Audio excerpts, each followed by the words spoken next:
Here you go. Print, lend, buy. Repeat, print, lend, buy. It's not only a slogan, it's a policy. At the world's central banks, go ahead, create money, lend it out on the cheap, and then buy up some debt. So what are the consequences of such indulgence? Let's ask our think tank. We have Robbert Van Batenburg, head of research at Lewis Capital Markets. Also Steve Blitz, director and senior economist at ITG Investment Research. And also joining the conversation, we have Bill Cohan, Bloomberg View columnist and also the author of Money and Power. Two great things. How Goldman Sachs Came to Rule the World. All right, Bill Cohan, come in on the topic of printing money. You've been doing that. You did that trilogy on Wall Street banks, Wall Street investment firms. Cheap money's good for them, right? And they've got a lot of it now. Yeah. And it allows them to borrow the money for free.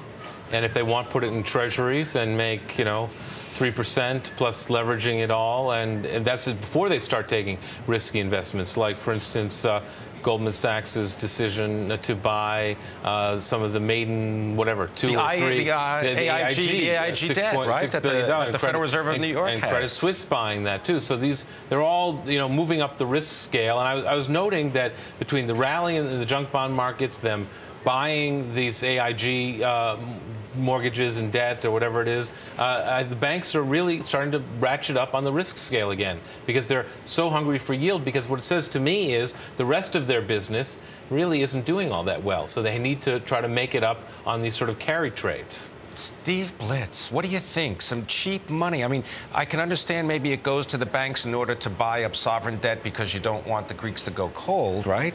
But the idea that you're going to lend them money so that they can do these riskier things with it, is that going to be good for the economy?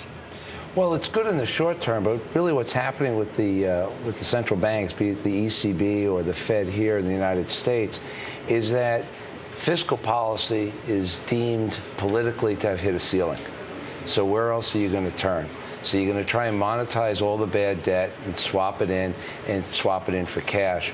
The real untold story, or the story yet to be told, since we have an author here, the story yet to be told is the unwind of these balance sheets. The Fed's balance sheet is sitting at about 30% of GDP.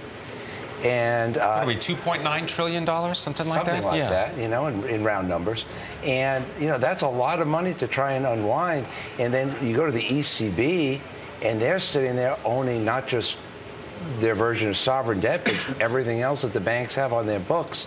When rates start going up, I mean, this is a true kick the can in terms of policy. The Fed, ECB, nobody really knows how they're going to unwind it, the impact on the yield curve, the impact that's going to have on the equity markets, et cetera. So they're building a big problem. It's not an inflation problem, which is the standard view, but it's a problem.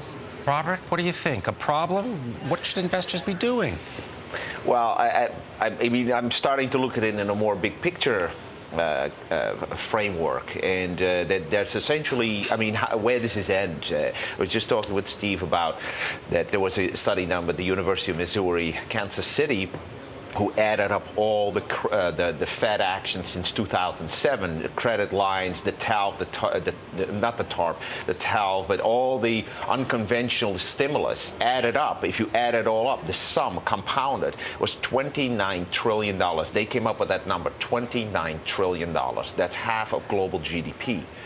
And, it has really, for the average American, it hasn't really amounted to a single sausage. So then it becomes a more philosophical discussion about how is the public going to respond to it. I mean, there's already a public revolt taking place on a microscopic level. I mean, you get at least one of the four Republican contenders, Ron Paul, who's running on an anti-Fed message, and it gets a lot. It resonates. It doesn't only resonate with Republicans, but it resonates also with independents and actually also Democrats.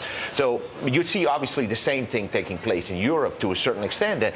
And it could be a citizens' movement towards I would say, a more opposition towards the Fed, or a Fed that actually will be neutered after a while from a dual mandate to a single mandate. The other alternative is you move into a Japan type of situation, whereby there's no end, and this keeps on going on ad infinitum, and you're sliding away into a situation of sclerosis, and you have no more growth left. And those are the kind of scenarios that, that I'm looking for in a more big picture scenario.